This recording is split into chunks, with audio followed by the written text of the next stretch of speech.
Alright, tubers. Got a battery here. I'm going to fill up with acid. But I had a request from a user, subscriber or not, I'm not sure. Hope you are. But I was wondering if one of these dry cells, before you put the acid in it, has voltage. And as you can see, it's got 5.93. It started with 6, so I'm sure it's kind of floating around a little bit. But as you can see, acid is not open, so it has no acid in it. But I was kind of interested myself as well to see if this jumps while we're putting this in. Because this will start activating with the plates. When you put the acid in a battery, you're supposed to wait.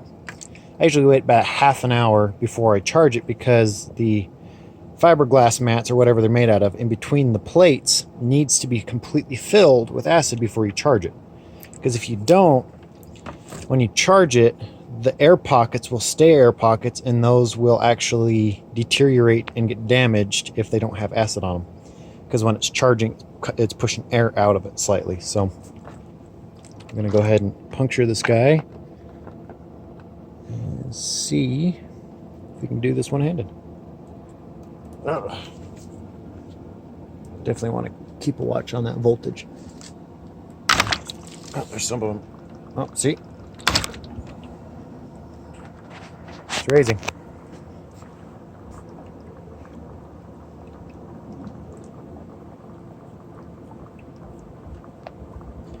The reason why you want to put a full charge on this before you use it, wait half an hour, charge it with something that's at maximum usually about an amp and a half, 1.5 amps. I usually charge it with my really small little charger that's about half an amp. The batteries will usually say on them what you can charge them with. This one does not. There's one over here. That does say. And that's what these numbers are. Where 1.8 amps to maybe 5 amps you can run for 10 hours for just a standard charge. For a quick charge, no more than 9 amps for 1 hour. I will usually charge it with about half an amp, about 500 milliamps. So as you can see, voltage is coming up there. I can actually smell the acid, the battery kind of smell. And you don't want to force this, you want to let it just trickle itself, because it's going into those plates. So this is a video of kind of an experiment and how to use this type of system where you puncture it and it does its thing. Now what I usually do with this system, after waiting half an hour, I'll look down into each cell. I think that's about it. Yep, I think that's about it. I'll actually wait about half an hour, put a timer on my phone, and then I will look down inside the cells, each one of them, and make sure there is acid sitting on top of all of them. See, these ones, these three, I don't know if you can see that or not. Yeah, you can kind of see it. These ones look a little low. These ones look full.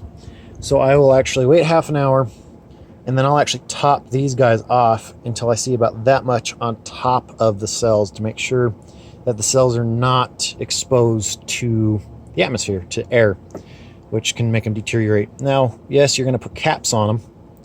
Some of them are vented caps. These are vented caps. And unfortunately, this is a black battery. I like the clear batteries that actually has a line that you can keep it topped off and keep it good. But you just have to pop these off occasionally, once a year, once a season, beginning of the season. Pop them off and check them. Now, I'll make a video, separate video of storage on batteries to keep them alive as long as possible. Hopefully I'll put that down in the description. I'm really good at forgetting that. But hope you guys enjoyed. Hope that answers the user's question of whether these have a voltage before you put acid in them. it had 6 volts. And then once we put these in, it looked like we peaked to about 12 and then it came back down. Now, I'm going to answer what I keep saying earlier, the reason why you charge a battery before the first use. Now, yes, it does have probably high enough voltage to maybe start something, but it needs a full charge. The acid has to go through kind of a change. It has to receive a full charge before it will give you the full cranking amperage, which if you try to start off a battery like this, or even put this in your quad or something like that and pull start it, it can still do damage. It needs a good full charge on its first use. Even the sealed batteries you get with the acid in them, I always do a full charge on those before I use them. So hope you guys enjoyed. I will talk to you later.